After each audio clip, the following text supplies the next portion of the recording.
من يرد الله به خيرا يفقهه في الدين وصدق رسوله النبي الأمي الكريم ونحن على ذلك لمن الشاهدين والشاكرين والحمد لله رب العالمين.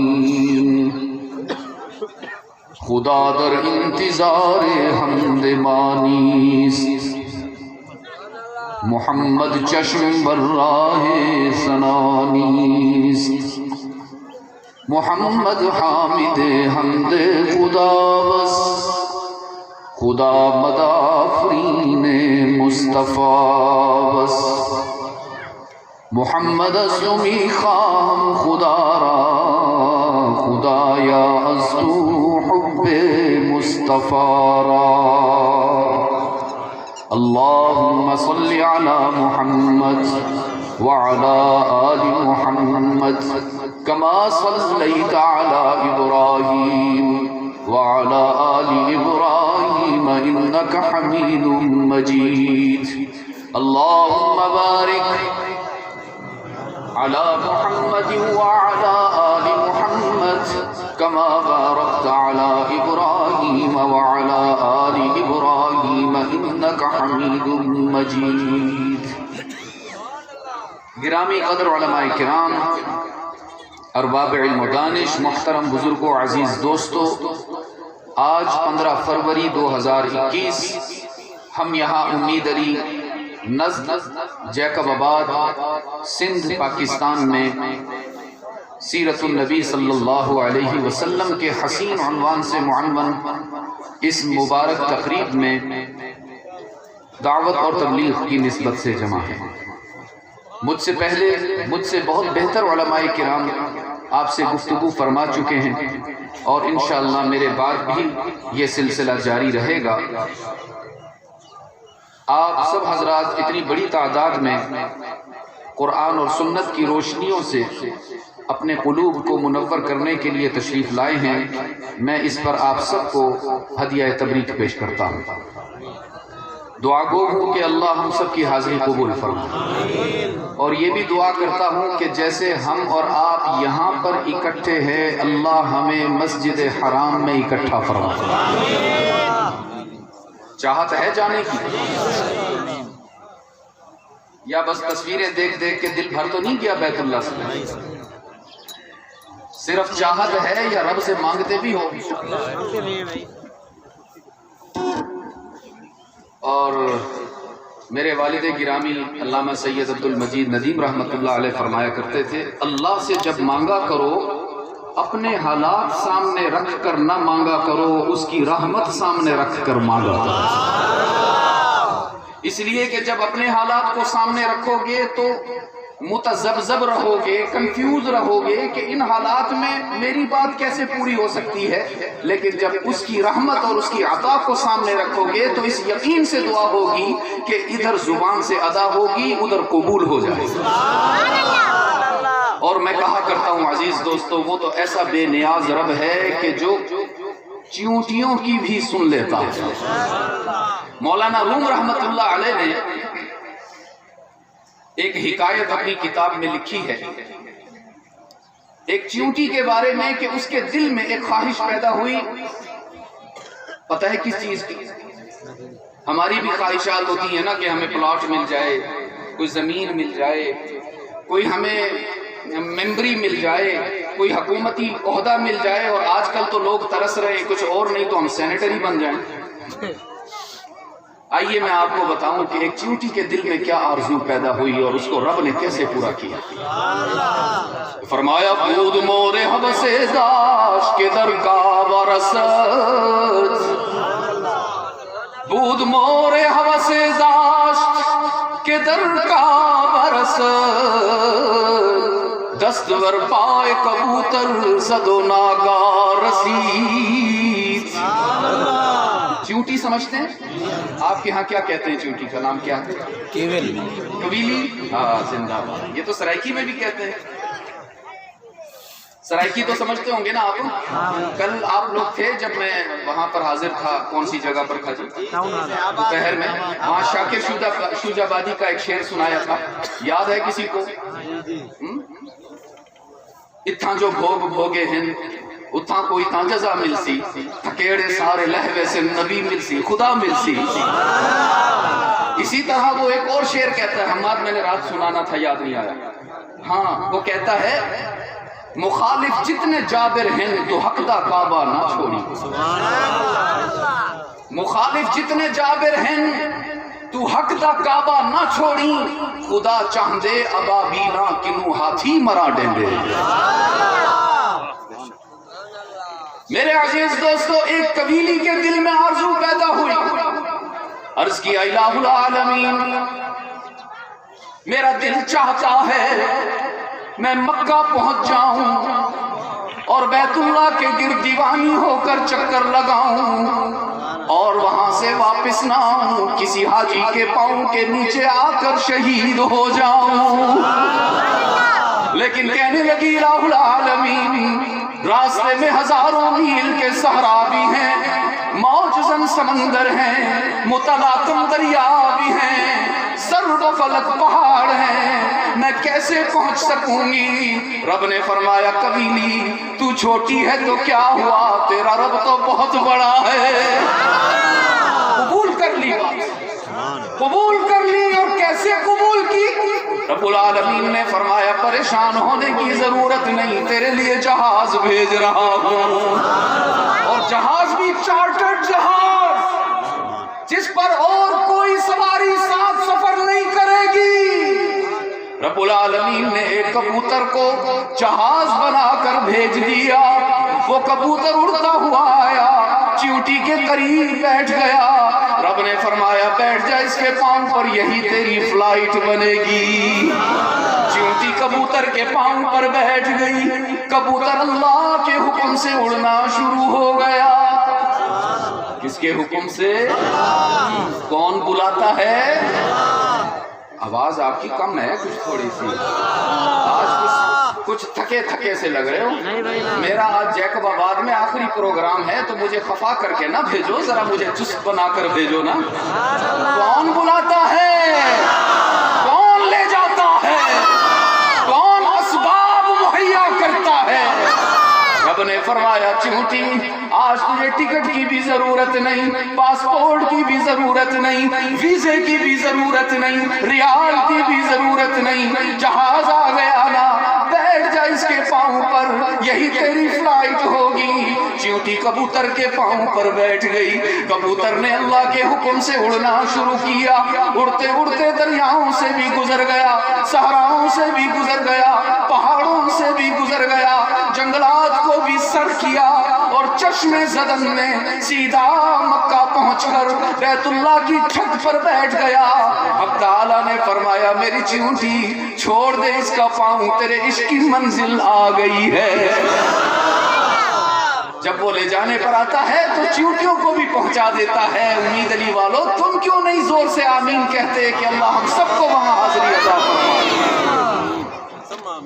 میرے عزیز دوستو، سرکار دو عالم صلی اللہ علیہ وسلم پوری انسانیت کے لیے رحمت للعالمین بن کر تشریف لائے۔ علماء کرام نے رحمت عالم صلی اللہ علیہ وسلم کے 550 نام شمار کیے ہیں جو قرآن اور حدیث میں موجود ہیں۔ کتنے جی؟ 550؟ مانی نہیں کھائی لگتا ہے آپ نے ابھی تک۔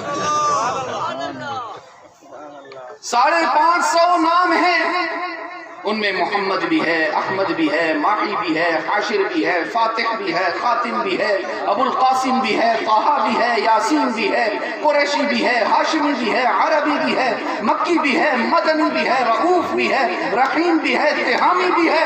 لیکن میں آپ کو بتاؤں اپنے دل کی بات، مجھے جو سب سے زیادہ اپنے نبی کا نام محبوب ہے وہ ہے میرا نبی اس امت کے لیے رحمت للعالمین بن کے آیا۔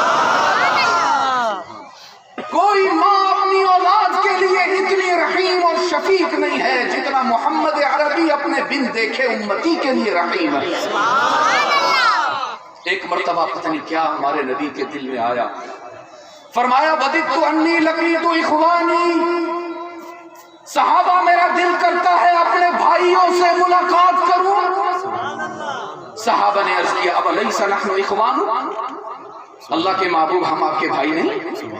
فرمایا بل انتم اصحابی، ہائے ہائے تمہارا تو کوئی مقابلہ کر ہی نہیں سکتا، تم تو میرے وفادار ہو، تم تو میرے جان نثار ہو، تم تو میرے رضاکار ہو، تم جیسا تو کوئی ہو نہیں سکتا۔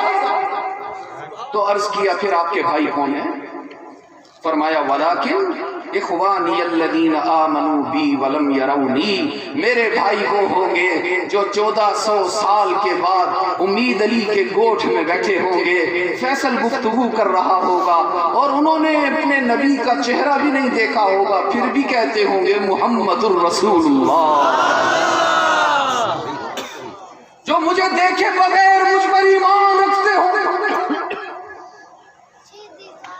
رحمت عالم صلی اللہ علیہ وسلم کے اس امت کے لیے بہت سے تحفے ہیں، رحمتوں کے بہت سے مظاہر ہیں، لیکن آپ کو سب سے بڑا انعام بتاؤں اپنے نبی کا جو ہم پر ہوا، وہ انعام یہ ہے کہ اللہ نے ہمارے نبی کے ذریعے ہم تک اپنی ذات کا تعارف پہنچایا، ہمارے نبی نے ہمیں اللہ کا صحیح تعارف بتایا۔ اللہ کا تعارف پہلے بھی تھا لیکن شرک کی غلاظت سے آلودہ ہو چکا تھا۔ مکہ میں بھی 5 آستانے بڑے بڑے موجود، بیت اللہ کے اندر 360 بت سجائے ہوئے تھے۔ یہ میرا نبی تھا جس نے فاران کی بلندی پر کھڑے ہو کر کپڑا لہرا لہرا کر سارے مکہ کو جمع کیا۔ اس زمانے میں چونکہ اشتہار نہیں ہوتے تھے، ساؤنڈ سسٹم بھی نہیں ہوتا تھا، تو جب مجمع جمع کرنا ہوتا تھا اور ان کو کوئی اہم بات بتانی ہوتی تھی تو اونچی جگہ پر کھڑے ہو کر کوئی شخص کپڑا لہراتا تھا جس سے ساری بستی اکٹھی ہو جاتی تھی کہ کوئی اہم بات ہونے لگے۔ رحمت عالم صلی اللہ علیہ وسلم نے سارے مکہ کو جمع کیا۔ ان میں ابو سفیان بھی تھا، ابو لہب بھی تھا، ابو جہل بھی تھا، عتبہ بھی تھا، شیبہ بھی تھا، ان میں ابو بکر و عمر عثمان و علی بھی تھے۔ سارا مکہ اکٹھا ہو گیا۔ رحمت عالم صلی اللہ علیہ وسلم نے فرمایا تمہیں ایک بات بتاؤں، اگر تم میری ایک بات مان لو تو ساری کائنات پر تمہیں حکمرانی نصیب ہوگی، سارا عرب تمہارا محکوم بنے گا، سارا عجم تمہیں ٹیکس پے کرے گا۔ تو ابو جہل کہنے لگا بھتیجے تم ایک بات کہتے ہو، اگر ہمیں حکمرانی ملتی ہے ہم 10 باتیں ماننے کو تیار ہیں۔ رحمت عالم صلی اللہ علیہ وسلم نے فرمایا نہیں، 10 باتیں نہیں منوانی، صرف ایک بات منوانی ہے۔ اور وہ کیا بات تھی؟ فرمایا قولوا لا الہ، کوئی نہیں معبود، کوئی نہیں مسجود، کوئی نہیں علام الغیوب، کوئی نہیں کارساز و دستگیر، کوئی نہیں حاجت روا اور مشکل کشا، کوئی نہیں عزت دینے والا، کوئی نہیں اولاد عطا کرنے والا، کوئی نہیں بیماریاں دور کرنے والا، الا اللہ۔ کون ہے؟ ہائے کاش کہ آپ کا جواب پرزور ہوتا، اے کاش کہ آپ کے جواب میں اتنی عظمت ہوتی جتنا وہ عظیم ہے، اے کاش کہ آپ گھبرا کے نہ کہو، شرما کے نہ کہو، ادھر ادھر دیکھ کر نہ کہو، اس کی محبت میں دیوانے پروانے اور فرزانے ہو کر کہو کہ ہم سب کا معبود کون ہے، اور اللہ کے ساتھ ہی لگانا ہے۔ یہ میں نے کل بھی سبق پڑھایا تھا آپ کو، کل شام کو بھی بتایا تھا ٹاؤن ہال میں، آج پھر آپ کو بتا رہا ہوں کہ صرف اللہ نہیں کہنا، اللہ ہی کہنا ہے، اس لیے کہ کچھ بے وقوف کہتے ہیں کہ اللہ بھی کرتا ہے، دولت بھی کرتی ہے، اللہ بھی کرتا ہے، امریکہ بھی کرتا ہے، اللہ بھی کرتا ہے، مرشد بھی کرتا ہے، اللہ بھی کرتا ہے، مولوی بھی کرتا ہے، اللہ بھی کرتا ہے، دوائی بھی کرتی ہے۔ محمد نے سکھایا تھا اللہ کے ساتھ بھی نہیں لگانا، بس اللہ ہی کرتا ہے۔ فرق ہے نا بھی اور ہی میں، فرق ہے بھی اور ہی میں۔ بتا دوں تھوڑا سا، ناراض تو نہیں ہو جاؤ گے؟ ہی اور بھی میں وہی فرق ہوتا ہے جو منقوحہ اور بازاری عورت میں فرق ہوتا ہے۔ آپ میں سے کچھ ہوں گے نا شادی شدہ ہیں، کوئی ہاتھ اٹھائیں ذرا، کون کون ہے؟ شرما کے نہیں، فخر سے ہاتھ اٹھانا ہے، ماشاءاللہ۔ تو ذرا مجھے یہ بتائیے، آپ کی نہیں ہوئی ابھی تک؟ آپ جو دونوں ہاتھ ہلا رہے ہیں، اللہ آپ کی جلد کروائے اور اللہ کرے دو کروا دے۔ ہم نے جب نکاح کیا، قاضی صاحب نے ہم سے پوچھا، ہاں بھائی فیصل فلاں بچی ہے، فلاں کی بیٹی ہے، اتنا حق مہر ہے، تمہیں نکاح قبول ہے؟ ہم نے کہا جی بالکل قبول ہے۔ پھر وہی قاضی صاحب چلے گئے بچی کے پاس، ہاں بھی فلاں آپ کا شوہر ہے، یہ اس کا نام ہے، یہ اس کا بیٹا، اتنا حق مہر ہے، آپ کو شوہر قبول ہے؟ ایک منٹ، قاضی صاحب نے لڑکی سے کیا پوچھا؟ آپ کو شوہر قبول ہے؟ لڑکی نے آگے سے کہا جی قاضی صاحب یہ والا بھی قبول ہے۔ کیا کہا؟ بڑے حیران بیٹھے ہو، جیسے سمجھ نہیں آ رہی تمہیں۔ یہ اب صفائی ہونے لگی ہے نا، جب انجیکشن لگتا ہے تھوڑا سا درد تو ہوتا ہے نا عزیز دوستو، تو تھوڑا سا سمجھو مسئلے کو۔ لڑکی سے قاضی صاحب پوچھیں، مولانا صاحب پوچھیں تمہیں اس سے رشتہ قبول ہے؟ لڑکی کہے یہ بھی قبول ہے۔ آپ کو قبول ہے؟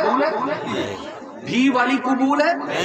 وہ کہے یہ بھی قبول ہے، اس کا دوست غفار بھی قبول ہے، اس کا دوست ستار بھی قبول ہے، اس کا دوست عبداللہ بھی قبول ہے، وہ جو اس کا بڑا محبوب بھائی ہے وہ بھی قبول ہے۔ آپ کو قبول ہے؟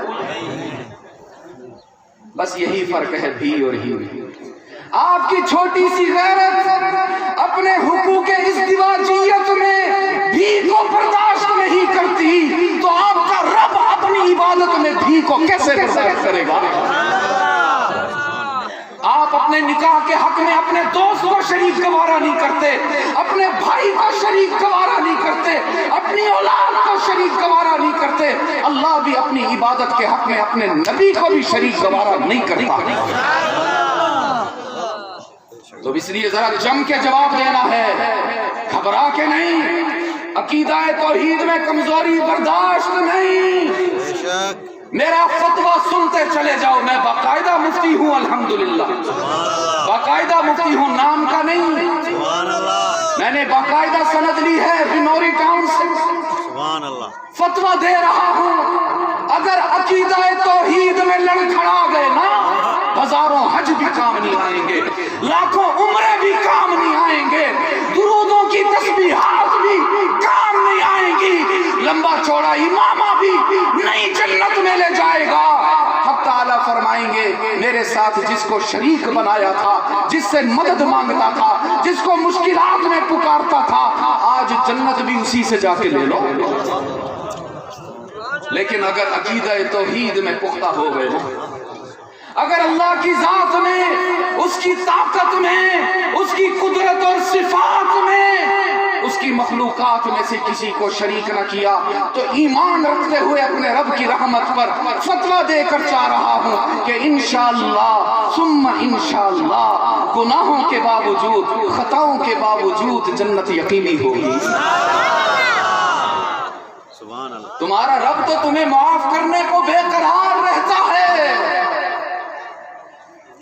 دنیا والوں سے مانگتے ہو وہ ناراض ہوتے ہیں، نہیں مانگتے وہ خوش ہوتے ہیں، لیکن تمہارے رب کے دربار کا عجب نرالا دستور ہے، اس سے نہ مانگو تو ناراض ہوتا ہے، مانگ لو تو خوش ہو جاتا ہے۔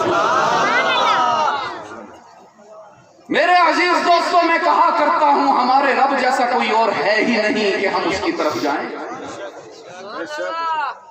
آپ کو پتا ہے جب اللہ نے حضرت آدم کی تخلیق فرمائی تھی تو سارے فرشتوں سے کیا کہا تھا؟ اسجدوا لآدم، آدم کو سجدہ کرو، فسجدوا، سب نے کیا الا ابلیس، ہمارے یار نے نہ کیا، جس کو آج ہم نے دوست بنایا ہوا ہے۔ جس کی ہر بات مانتے ہیں، جس کے غلام بن کر زندگی گزار رہے ہیں اور لوگوں کو بھی اس کی اتباع پر لے جاتے چلے جا رہے ہیں۔ ابلیس نے کہا میں آدم کو سجدہ نہیں کروں گا۔ حق تعالیٰ نے فرمایا اچھا کیوں نہیں کرے گا؟ اس نے کہا خلقتنی من نار وخلقتہ من طین، میں تو اس سے زیادہ طاقتور ہوں، اس کے آگے کیوں سر جھکاؤں؟ یہ مٹی سے بنا ہے، میں آگ سے بنا ہوں، میں اس کے آگے کیوں سر جھکاؤں؟ رب نے فرمایا اچھا فلسفہ جھاڑتا ہے، عقل سے کام لیتا ہے، عشق تو تجھے چھو کر بھی نہ گزرا۔ ہاں اچھی چیز ہے عقل، لیکن عشق کے سفر میں عقل پیچھے ہوتی ہے، عشق آگے ہوتا ہے۔ ہاں جب ابراہیم کو آگ میں ڈالا جا رہا تو عقل روک رہی تھی ابراہیم آگ میں نہ جاؤ، کوئی سمجھوتا کر لو نمرود کے ساتھ، کچھ لو کچھ دو پر بات کر لو، آگ تو جلا دیتی ہے، آگ تو ریزہ ریزہ کر دیتی ہے، راکھ بن جاؤ گے۔ ابراہیم نے عقل سے کہا شٹ خاموش، یہ عشق کا سفر ہے، جل جاؤں گا تو کیا ہوا، رب تو خوش ہو جائے گا، یار کی مرضی تو پوری ہوگی نا، اس کا پیغام تو بے داغ رہے گا نا، جان جاتی ہے تو چلی جائے، رب کو راضی کرنا ابراہیم کے عشق کا منتہا خاصیت۔ عقل سے کام لیا ابلیس نے، عشق سے نہیں۔ کہنے لگا میں آگ سے بنا، یہ مٹی سے بنا، میں اس کو سجدہ کروں؟ رب نے فرمایا افسوس ہے تجھ پر، تو نے حکم کو دیکھا حاکم کو نہ دیکھا، میں تو تجھے کہہ رہا ہوں۔ کہنے لگا جی نہیں میں نہیں کہہ رہا۔ حق تعالیٰ نے فرمایا اخرج انک رجیم، نکل جاؤ بارگاہ رحمت سے، وَإِنَّ عَلَيْكَ اللَّعْنَةَ إِلَىٰ يَوْمِ الدِّينِ، اب میرا اعلان ہے کہ حشر تک تجھ پر نگاہ رحمت نہیں کروں، تو مردود رہے گا، ملعون رہے گا۔ تو وہ چلا گیا۔ کون؟ میں نے کہا ایسا نہ ہو بس آپ بھی۔ ابلیس چلا تو گیا لیکن جیکب آباد کے روشن ضمیر و خاموشی سے نہیں گیا، اعلان کرتا ہوا گیا اور اللہ کی عزت کی قسم کھائی اسے، وعزتک یا رب لا ابرح اغوی عبادک ما دامت ارواحہم فی اجسادہم۔ الہ العالمین، جس انسان کو سجدہ نہ کرنے کی وجہ سے تو نے مجھے بارگاہ رحمت سے دور کیا نا، میں تیری عزت کی قسم کھاتا ہوں اس انسان کو تیرے قریب نہیں آنے دوں گا۔ کون سی قسم کھائی تھی؟ عزت کی قسم۔ یا اللہ مجھے تیری ایک قسم کھا کر اعلان کیا قربان جاؤں اپنے رب کی رحمت پر۔ رب نے فرمایا ابلیس تو ایک قسم کھا کے اعلان کر رہا ہے، میں 4 قسمیں کھا کر جواب دے رہا ہوں۔ فرمایا وعزتی وجلالی وکرمی وعلو مکانی، مجھے میری عزت کی قسم، جلال کی قسم، مجھے اپنے بلند مقام کی قسم اور مجھے اپنی رحمت کی قسم، جتنا چاہے میرے بندوں سے گناہ کروا، جتنا چاہے تو ان سے خطائیں کروا، میں 4 قسمیں کھا کر اعلان کر رہا ہوں، جب کبھی بھی میرے بندے شرمندہ ہو کر آنسو بہاتے ہوئے میرے در پہ آئیں گے، ہاتھ اٹھائیں گے اور کہیں گے یا اللہ غلطی ہو گئی معاف کر دینا، حق تعالیٰ فرماتے ہیں میں قسم کھا کے کہتا ہوں بندوں کو شرمندہ بھی نہیں کروں گا، معاف کروں گا۔ سبحان اللہ۔ ایسا رب ہم کہاں سے لائیں عزیز دوستو، ایسا تو کوئی اور ہو بھی نہیں سکتا نا۔ ماں باپ بھی اپنی اولاد کو تانا دیے بغیر معاف نہیں کرتے، چاہے وہ اکلوتی اولاد ہی کیوں نہ ہو۔ جوانی کے نشے میں ماں باپ کو ناراض کر کے بچہ گھر سے چلا جائے، باپ اس کی جدائی میں آنسو بہاتا نظر آئے، ماں اپنے بچے کی یاد میں رو رو کر اندھی ہو جائے، ساری جوانی بچے نے ماں باپ سے دور گزار دی، جب خود بوڑھا ہوا تو اسے احساس ہوا کتنا بڑا جرم کر بیٹھا، اب روتا ہوا بلکتا ہوا دھاڑے مارتا ہوا سر کے بل چلتا ہوا ماں کے پاس آیا، اس کے دوپٹے کو پکڑ کر آنسو بہا رہا ہے، باپ کے قدموں پہ سر رکھ کر آنسو بہا رہا ہے۔ لیکن عزیز دوستو، اس نافرمان اکلوتی اولاد کے واپس آنے پر ماں باپ اپنی اولاد سے اتنی جلدی راضی نہیں ہوتے جتنا جلدی اللہ گناہگار بندے سے راضی ہوتا ہے۔ اسی لیے حق تعالیٰ نے قرآن میں فرما دیا، فرمایا من یعمل سوءا او یظلم نفسا ثم یستغفر اللہ یجد اللہ غفورا رحیما۔ اگر تم سے بہت گناہ ہو گئے ہوں، اگر تم سے بہت خطائیں ہو گئی، اگر دن رات جوانی کے نشے میں، مال کی اکڑ میں، عہدے کے غرور میں تم اپنے رب کو ناراض کرتے رہے ہو، تمہارے گناہ آسمان کے ستاروں سے بھی زیادہ، ریت کے ذروں سے زیادہ، بارش کے قطروں سے زیادہ، سمندر کی لہروں سے زیادہ، رات اور دن کے آنے جانے سے زیادہ ہو گئے۔ رب کہہ رہا ہے اپنے گناہوں کی کثرت کو دیکھ کر مایوس نہ ہوا کرو، اس لیے کہ تمہارے گناہ کتنے ہی زیادہ کیوں نہ ہو جائیں، رب کی رحمت سے زیادہ نہیں ہے۔ ایک مرتبہ آؤ تو صحیح، اپنے رب کے دربار میں سر جھکاؤ تو صحیح، طلب کا دامن پھیلاؤ نا، ندامت کے اشک بہاؤ نا، اس کے لطف و کرم کو آزماؤ۔ تمہارے آنے میں تو دیر ہو سکتی ہے، اس کے راضی ہونے میں دیر نہیں ہوگی۔ صحابہ نے عرض کیا تھا اقریب ربنا فنناجی ام بعید فننادی، اللہ کے محبوب بتاؤ نا ہمارے رب کا بنگلہ کہاں ہے، ہمارے رب کی کوٹھی کہاں ہے، ہمارا رب ہم سے قریب ہے یا دور؟ اگر قریب ہے ہم سرگوشیوں میں باتیں کریں، اگر دور ہے تو ہم چلا چلا کر آواز پہنچائیں۔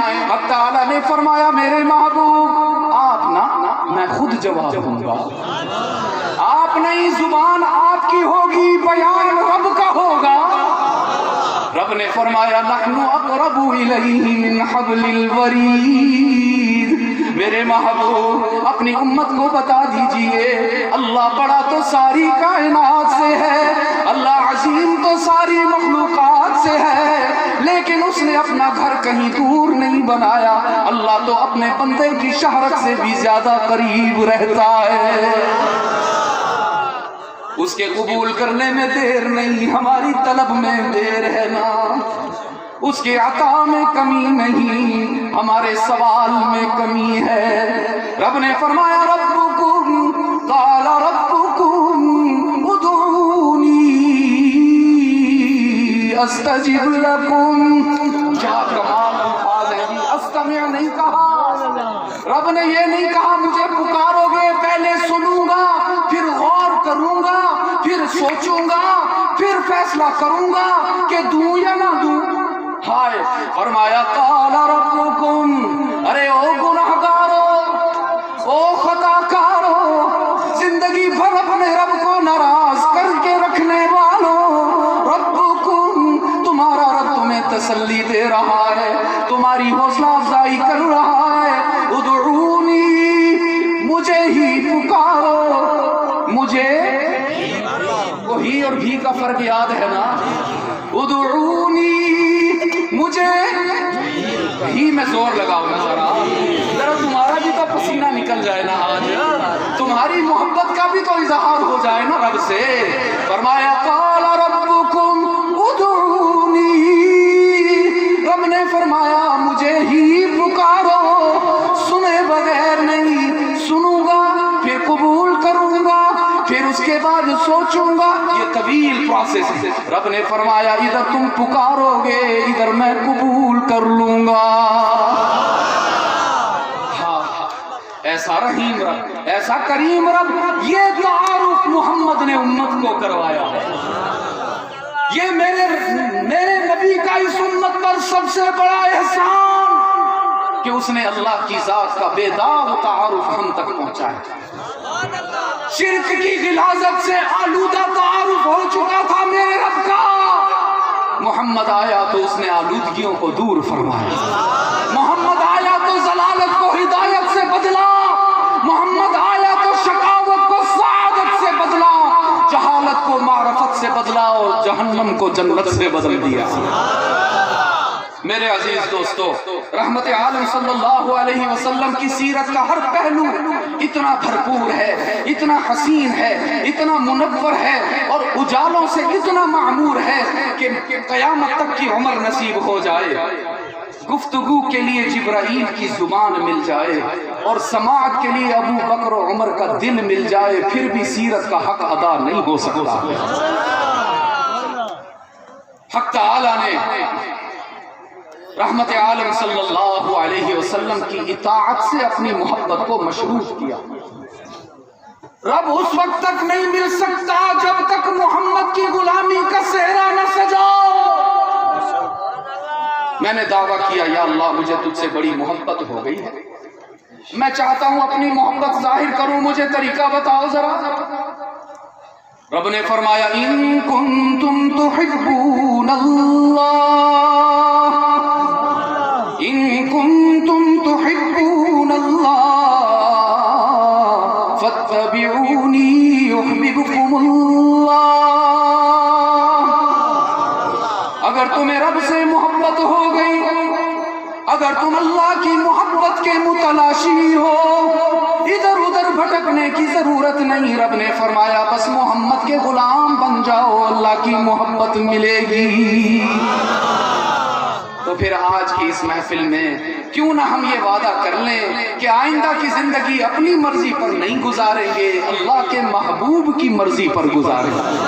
وہ نہیں کریں گے جو ہمارا دل کہتا ہے، وہ نہیں کریں گے جو رواج کہتا ہے، وہ نہیں کریں گے جو دنیا کہتی ہے، وہ کریں گے جو اللہ اور رسول اللہ سکھاتا ہے۔ سب اس کی نیت کرتے ہو؟ ذرا ہاتھ تو بلند کر کے دکھاؤ کون کون نیت کر رہے ہیں۔ تو آج وعدہ کرو میرے ساتھ کہ انشاءاللہ روزانہ کم از کم اپنے محبوب کی ایک سنت پر ضرور عمل کریں گے انشاءاللہ۔ روزانہ ایک کا وعدہ لے رہا ہوں، اس لیے وعدہ لے رہا ہوں، صرف ارادہ نہیں۔ ہاں ہلکا یعنی کیا ہے، آسان کام کہہ رہا ہوں نا، کوئی مشکل نہیں کہہ رہا۔ روزانہ 100 سنتوں کا وعدہ نہیں لے رہا، روزانہ کم از کم ایک سنت پر ضرور عمل کریں گے انشاءاللہ۔ ہم بھی عمل کریں گے، اپنی اولاد کو بھی سکھائیں گے، اپنے اہل و عیال کو بھی سکھائیں گے، اپنی بیٹیوں اور بہنوں اور بھائیوں کو بھی سکھائیں گے، اور پھر اپنے قبیلے والوں کو، بستی والوں کو، گاؤں والوں کو بھی سکھائیں گے۔ سب اس کا وعدہ کرتے ہو بھائی؟ تو آج سے ہی پہلی سنت آپ کو عرض کرتا ہوں، آج سے ہی جس پہلی سنت پر آپ نے عمل کرنا ہے وہ کون سی ہوگی؟ وہ یہ ہوگی کہ جب ہم واش روم جاتے ہیں، بیت الخلا جاتے ہیں، تو ہمارے نبی کی سنت یہ تھی کہ بیت الخلا میں داخل ہوتے ہوئے بایاں پاؤں، کون سا پاؤں ہے جی؟ یہ بایاں اور دایاں میں کچھ کنفیوژن ہو جاتی ہے، کچھ پتہ نہیں چلتا کیا کہا جا رہا ہے۔ اپنی زبان میں بتاؤ یہ الٹی سائیڈ والے پاؤں کو کیا کہتے ہیں؟ کھبوں پہ۔ اچھا آپ تو سرائکی ہیں، بہت قریب ہو یار، ان کے یہاں کھبا کہتے ہیں، آپ لوگوں کے یہاں کھبوں کہتے ہیں، زیادہ فرق ہے۔ تو جب واش روم میں داخل ہوں گے تو پہلے بولو نا، کھبوں پیر اندر رکھیں گے اور اندر جا کر کسی سے گپ شپ نہیں کریں گے، کوئی گانا نہیں گنگنائیں گے، اور جب واپس باہر نکلیں گے تو پہلے کون سا پیر باہر رکھیں گے؟ سجو پیر۔ اللہ فرمائیں گے ضرورت اپنی پوری کی ہے، گندی جگہ پہ گیا تھا، اپنے پیٹ کا درد دور کیا ہے، لیکن میرے نبی کی اطاعت کی ہے، اس کے پیشاب کے عمل کو بھی عبادت بنا دیا۔